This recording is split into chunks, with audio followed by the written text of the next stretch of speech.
Now, staying with the massive salvaging efforts, we have our Kim Ji-yeon with us in the studio to provide a more detailed and meticulous picture of what's being done as we speak. Ji-yeon, thank you for joining us today. Now, could you walk us through the overall operation, first of all?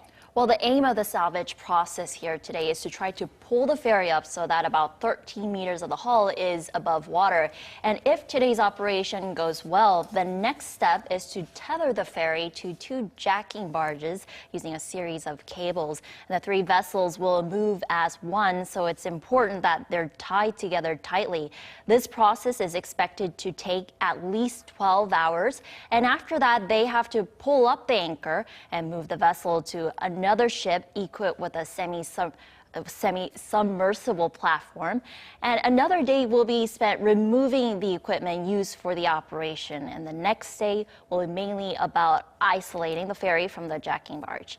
And after that, it's going to take another 3 days to pin the Sewol-ho to the semi-submersible platform so that the vessel doesn't shift while it's being moved to the closest port in Mokpo, some 87 kilometers away, which will take another day or so. And then it'll take another day to move the ferry onto dry land and away from the port. And all in all, the whole process is expected to take at least 2 weeks from today, but that's barring any unseen variables. And there was already a delay earlier in the day when the wires between the jacking barge and the ferry got too close together for the operation to continue. Right. The next question is about time. I think many Koreans are wondering, why did it take so long? Couldn't they have done it sooner? It took the government 3 years, and I understand numbers and weight has something to do with it at the beginning? Well, we're talking about a vessel that weighs up to 8,500 tons. It's not something the government can do on its own. I mean, it took several months to deal with the administrative process, including vetting the companies that would eventually oversee the salvage operation.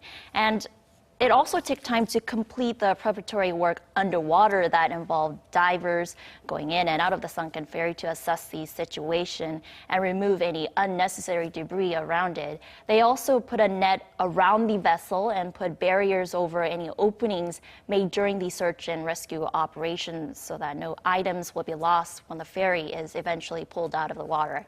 And throughout all of this, favorable weather and tide conditions have been critical during the preparatory stage as they are now.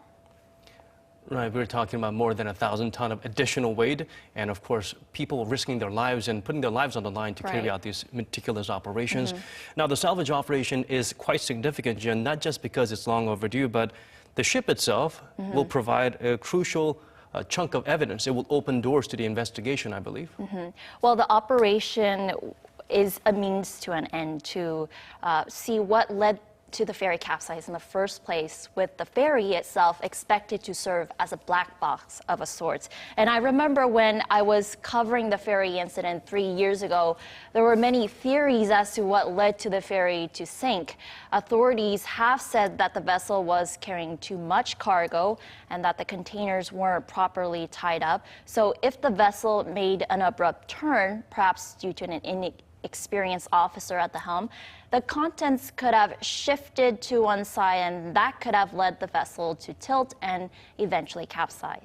While other theories include the possibility of a collision with something in the water, or an explosion, or maybe improper modifications to the cargo area. So it's all speculation at this point. It's important to find out what caused the tragedy and to prevent similar catastrophes from happening in the future.